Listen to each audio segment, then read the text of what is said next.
Hello.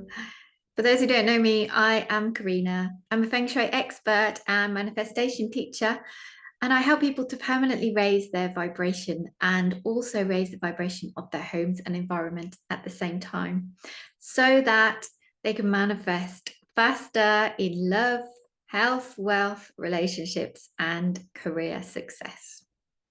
Now, I'm here to talk about Feng Shui because so many people that I come across have done many, many courses on manifestation, spirituality, as I had, and don't realize that the energy of your home is so huge and can massively impact you. It has the ability to either push you forward and support you, or the ability to block you. So, just like when we're born, we have an astrology chart.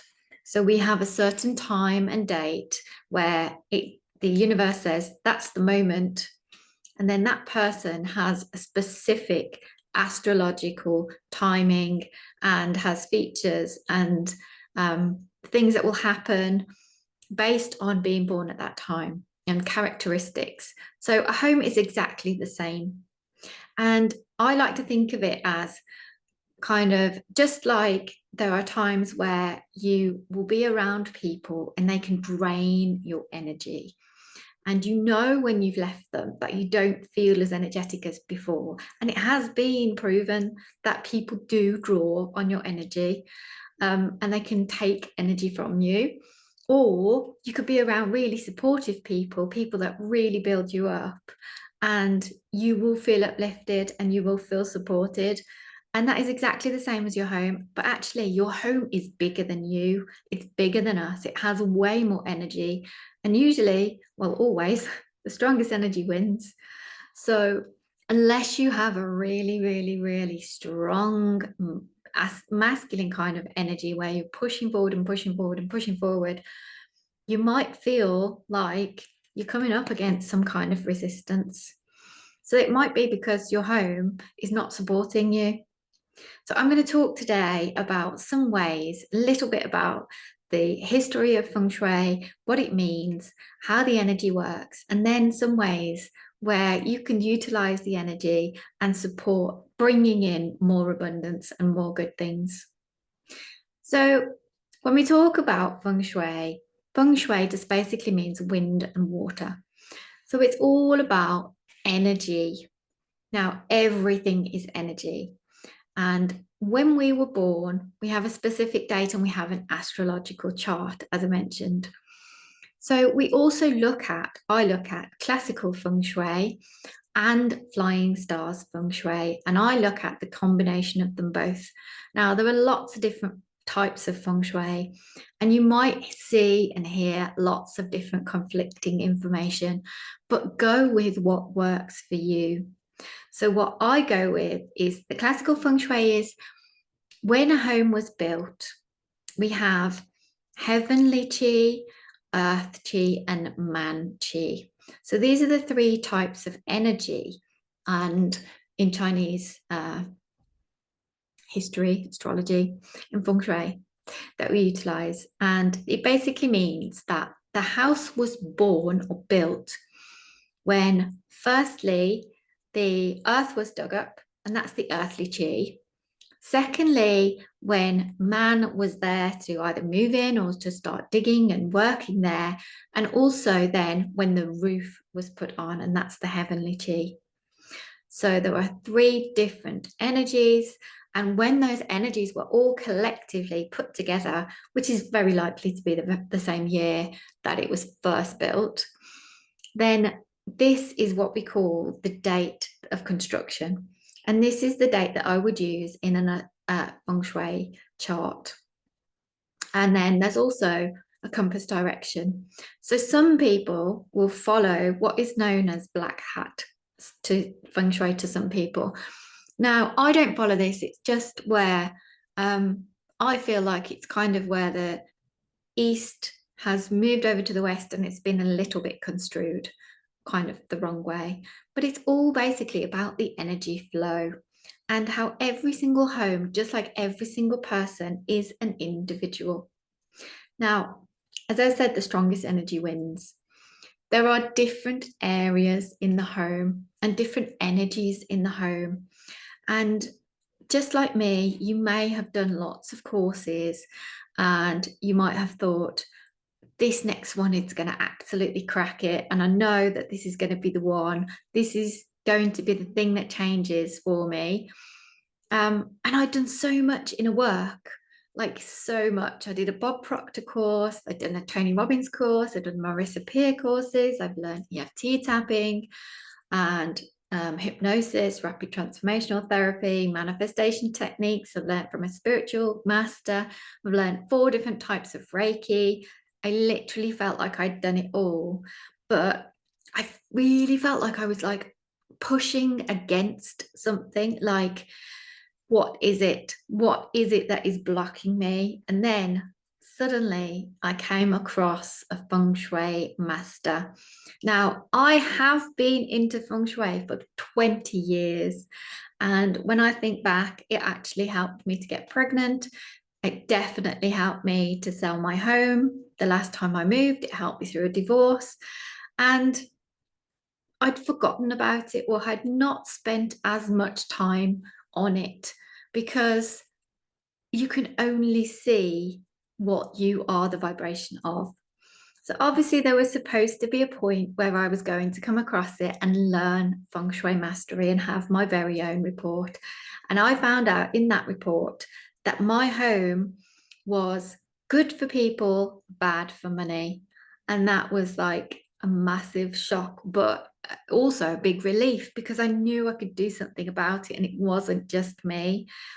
And the more I looked into it, the more I realized that actually there are so many people, successful people around the world, including Bob Proctor. And I've done one of Bob Proctor's courses and I didn't know this, but he actually employed Marie Diamond from The Secret. And she is known as the secret behind The Secret, because she's a Feng Shui master. And Bob Proctor went to her to ask her, what can I do? I need help because I've got to a certain level of my income and I really, really need your help. And Bob Proctor had his house feng shuied. And once he had his house feng shuied, he then broke that ceiling and went way over his income levels. And also, Rhonda Byrne, who created The Secret, she had created The Secret. She'd got all these incredible people to come and speak on it. She'd written this book and it just wasn't taking off. And Marie Diamond, again, the same feng shui master that not many people know about this, she feng shuied Rhonda Byrne's home. And after that, it massively rocketed. So I am a great believer that feng shui can really, really support you and support you to do your best. And it's so much easier that life is just feels like it's flowing. And rather than feeling like I'm doing all the work and I'm pushing against things, just making things feel easy. So some of the things that we'll talk about today are going to support you with decluttering, finding the areas of your home that are going to support you the best. And then in a 3-part series, it will be tomorrow and Wednesday, and the next day, sorry, we will talk about your own personal energy. Now, the date that you were born, the year that you were born, you will have your own personal directions that are really good for you. So that will be a direction that you would want to sit with your back to when you're working at a desk for success. There's a different area that you would want to sleep with your head facing, or your head, the crown of your head up against that area. And that's for good relationships or good health. And there's a best direction for eating, and there's also a best direction for your health. There's a direction that there are 4 good directions and 4 not so good directions. So ideally you would want to avoid the not so good directions, but we'll talk more about that in the other classes. And honestly, just changing where your desk is can make a massive difference as to how you feel. We'll also analyze some rooms so you can get an idea of what feng shui looks like and feels like. And it's not just moving furniture, it's actually all about elements, the elements of the universe, the elements of our environment, of the earth. So we will talk about the 5 elements in feng shui are wood, fire, water, metal, and earth.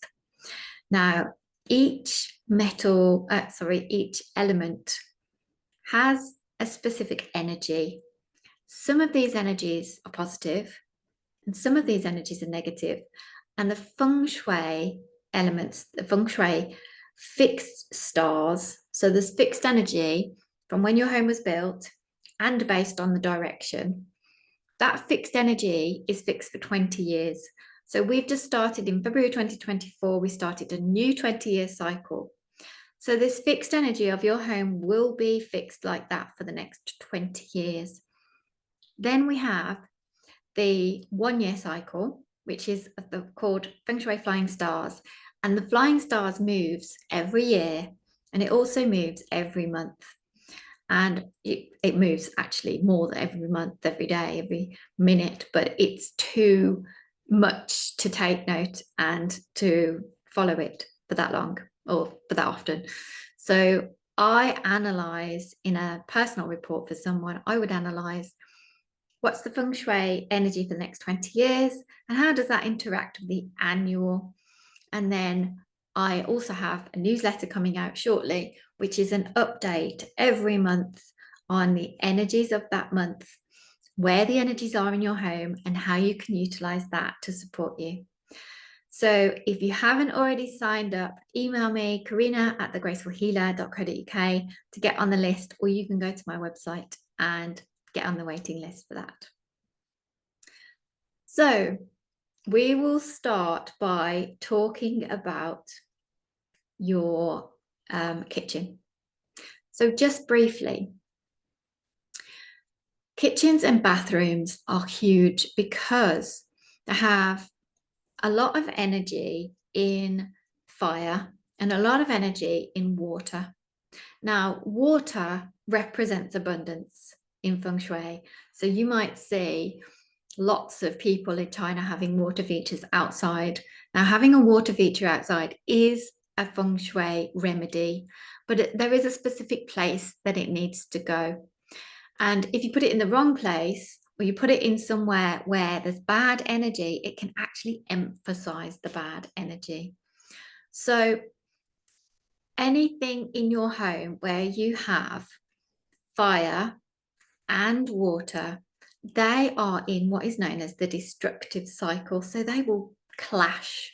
So if you, for instance, have a cooker right next to your sink or right opposite your sink, there is potentially clashing energy there. Now, this could mean that there's clashing energy at work, or it's affecting your money, because the kitchen really is the heart of a lot of people's home.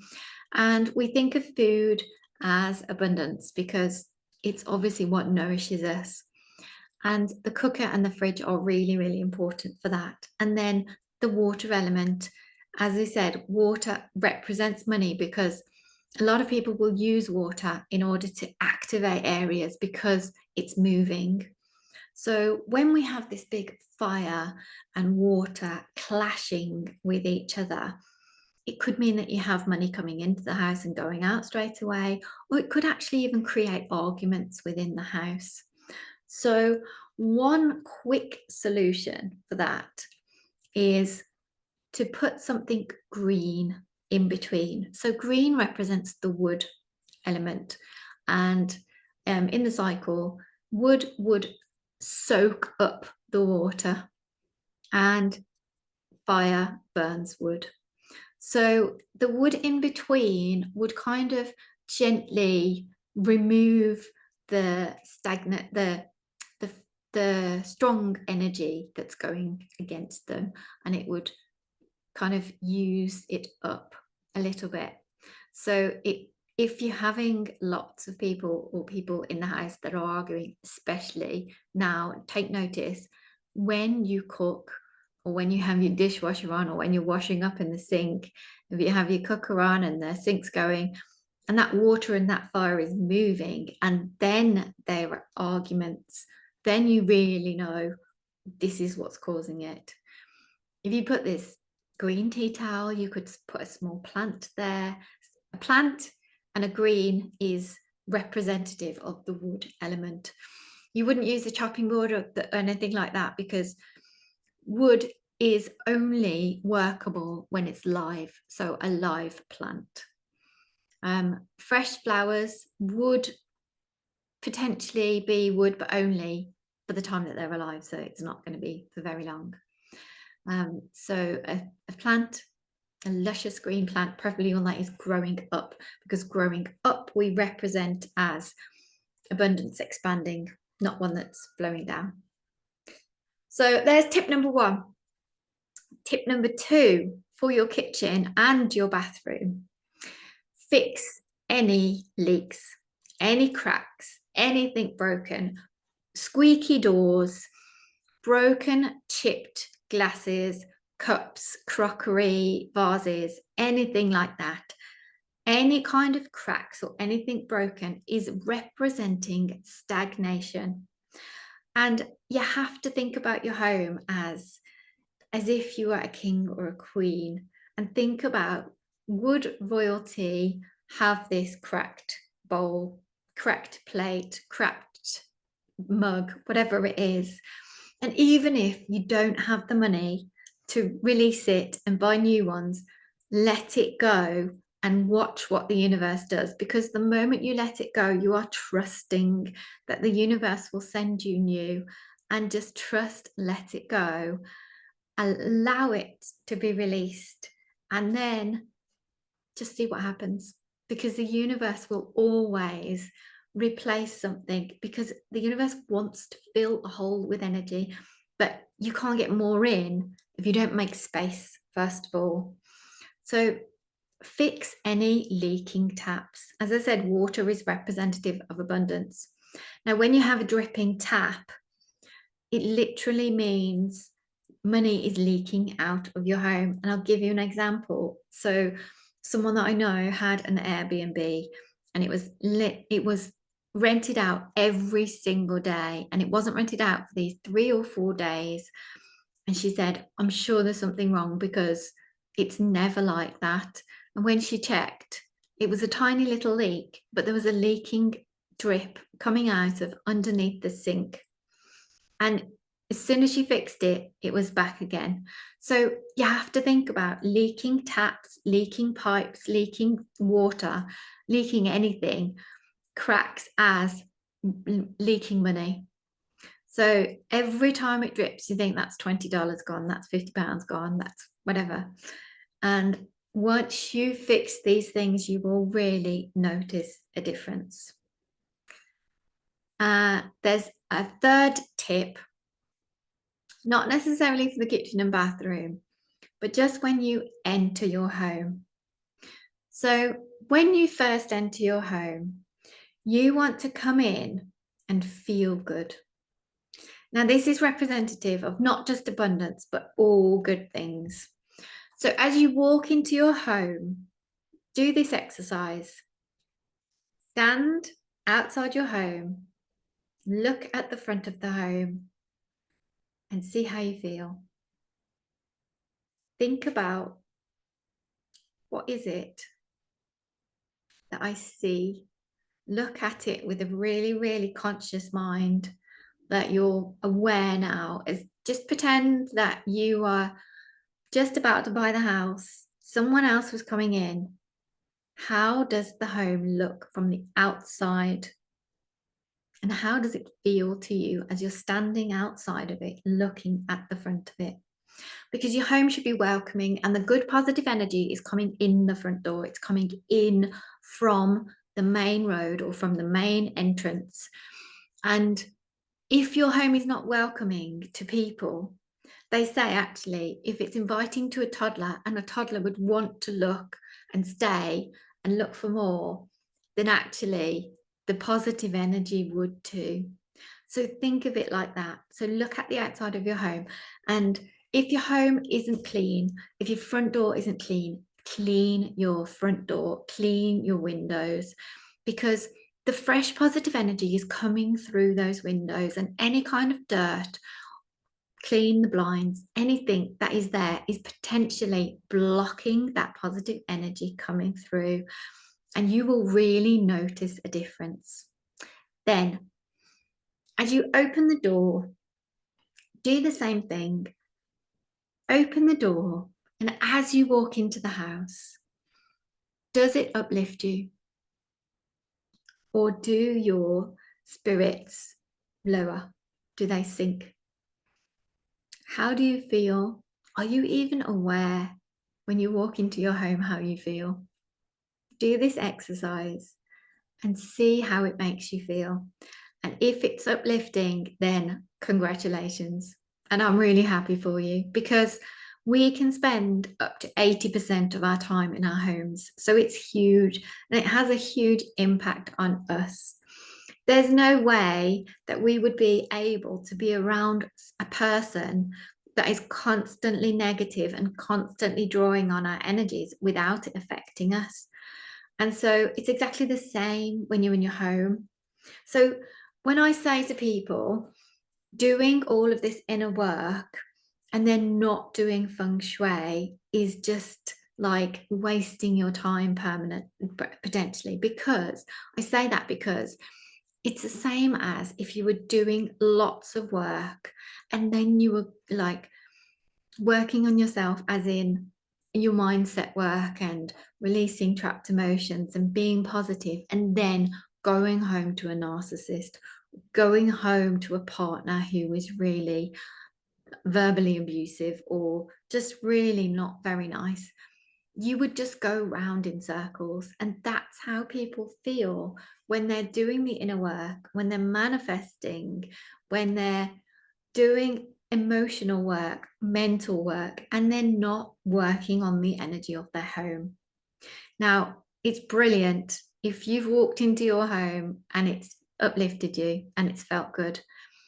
Now, I believe that when we first move into our home, we attract everybody and everything that we are the same vibration to, vibrational match to. So when we're born, I believe that we've got soul contract with certain people. So we will come onto this earth and we will say, right, okay, I'm coming onto this earth and I'm going to have a soul contract with this person. I'm going to have children with this person. I'm going to have a relationship with this person. I'm going to have a working relationship with this person. I'm going to learn certain lessons from each person. Now, I also believe that we have a contract with our homes. And so when we move into our homes, we will then allow our homes to help heal us, and we will help to heal the home. So when you do your decluttering, you are healing your home. When you are placing certain elements in the home, you are helping to heal it. Because if you're putting something somewhere that supports a positive energy or negates a negative energy, you are uplifting the home. You are raising the vibration of the home. And so when we move into a property, we are at that vibration of that home. And then as we start to do inner work, manifestation work, and we raise our vibrations, some people who are not into feng shui, they may feel like some things are going absolutely amazingly in their lives. So you have a really, really positive life as far as money. And I know people like this. I see people on Facebook posting constantly, I made £1 million this month, or I made 10 grand before I've even woken up, but all the children are sick and the relationship isn't going well. So in the home, we have areas that affect different people, and we also have areas that affect different parts of the body. We also have areas that affect different parts of our lives, so career, wealth, health, relationships. So we could unknowingly be in a home that is just really, really good for us. Or when we're going into a home at a certain vibration, we might even unknowingly move things intuitively because we have done some inner work. So I'll give you an example of this. Before I'd done my full Feng Shui mastery course and I was aware of all the fixed energies in my home, I was doing a lot of inner work. So I do EFT tapping, hypnosis, journaling, scripting, inner child work, basically a lot of work. And so I had this big release and I woke up the next day and I'd been saying affirmations as well for health and working on being fit and healthy. And I kept saying to myself, why am I so tired? I don't understand. So I'd started saying affirmations. I've got loads of energy. I'm waking up in the mornings and I'm doing my exercise classes and I'm doing meditation and yoga and things like this. And so one day I just woke up after I'd done a big session of releasing and I looked at my wardrobe closet and it was in a certain corner of the room and I just looked at it and went, I don't like that. I don't like it being there. I don't want it anymore. And I took the whole wardrobe down and took it to the tip and threw it away. So first of all, it had a little bit of a squeaky door. So as far as the broken things go, it was broken and shouldn't really have been there anyway. But what I didn't realize was when I took down the wardrobe, there was mold at the back of the wardrobe on one of the walls. And I had no idea, but that had been affecting my health. Now, because I had raised my own vibration, I intuitively knew that that wardrobe wasn't right.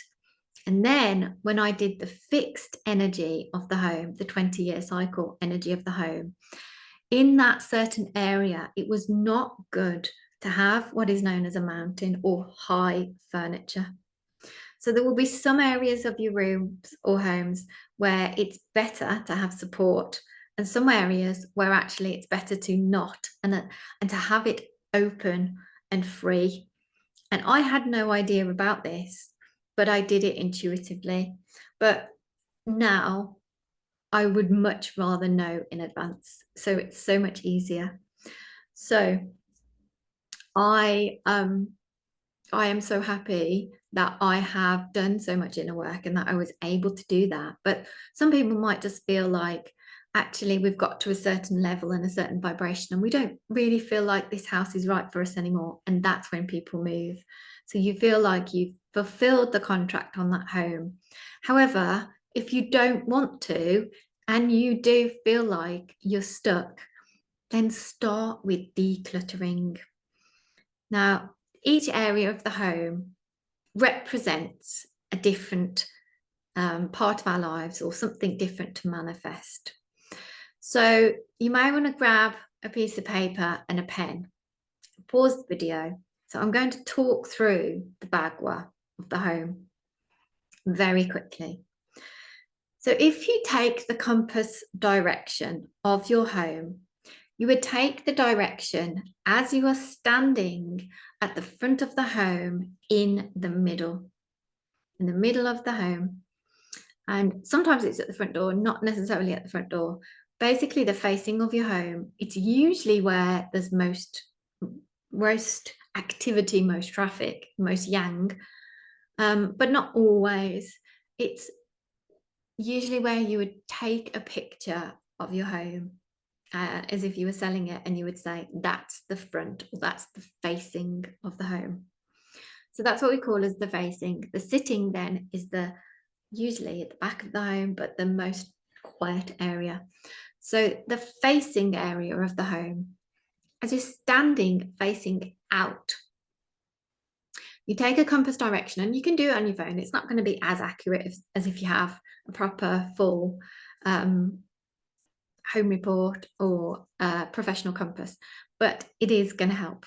It's going to give you an idea. So you can get a compass on your phone, get the direction that it faces. And then when you know that, you can then divide a rough plan of your home up into 9 areas. So the 9 areas would be obviously north, east, southwest, and northeast, southeast, southwest, northwest. So you just draw a grid and divide it into 9. You'd put the facing, the front of the home as whatever that direction is, and then find the southeast. So on the standard Bagua, the southeast of the home is your money area, wealth area. Now, there are flying stars that move. So there are good flying stars. There's a good number 8, that's for career. There's a good number 6, that's for career, number 1. And number 9 is the wealth star as well. Now, these are all going to move every year, and they're also going to move every month. The number 9 star this year is in the southwest, and the southeast is the standard Bagua area of the home for the wealth. So these 2 areas you want to make sure are really clean and clear. Southeast especially. Now, I have had clients who have told me that they've cleared out that area, and one particular client last week said, I can't believe this. I decluttered this area, and within an hour, she had 6 clients. 6 clients within an hour. And I cleared out the back of the radiator in my own house. And I had no idea that for some reason, when I moved in, I had cleaned every single radiator and not that one. And as soon as I cleared it, I'd got hundreds of pounds coming to me from different directions within days. I started to sign more clients as soon as I put in the remedies, and I was getting free holidays. All sorts of things changed for me. I had another client who she'd had a diamond and gold earring that she had lost years ago, and she cleared out, decluttered, and threw away broken objects in for her, actually, it was the northwest, but that was because that was just her specific wealth area in that house. So don't take that. But she cleared that out, and she found this gold diamond earring that day. That's just magical. I had another client who she was finding money basically everywhere, and she found a gold chain that she'd completely lost.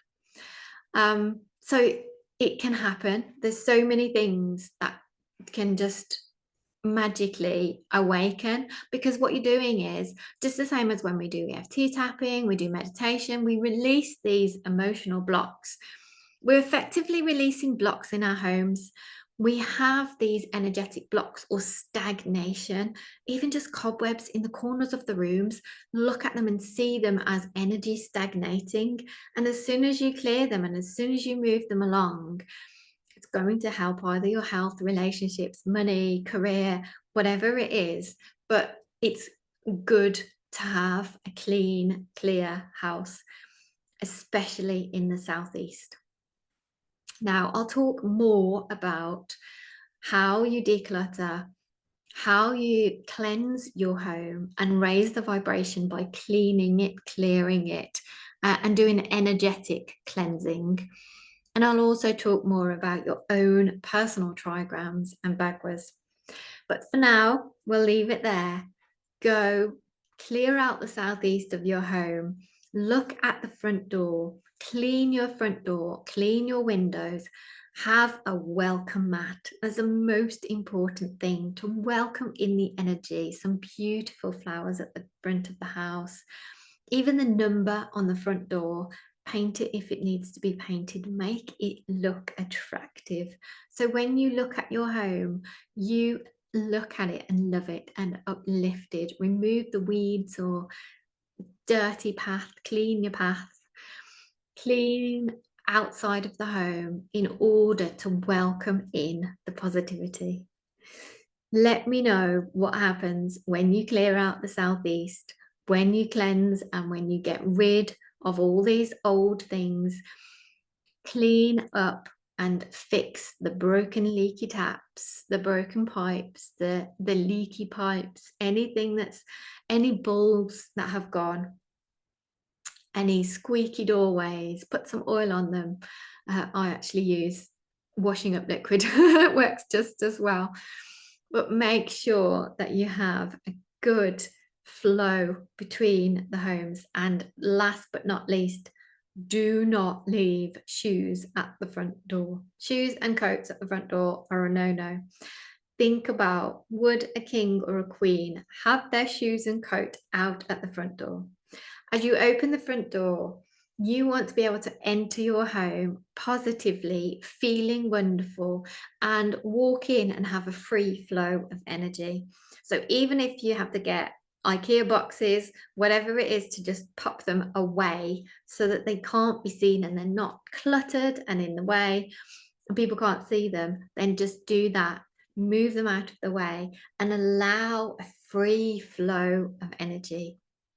What we'll also do is talk through some of the rooms, some of the pictures where we've got some potentially good or not so good energy, so that you can see and you can relate it to your own home.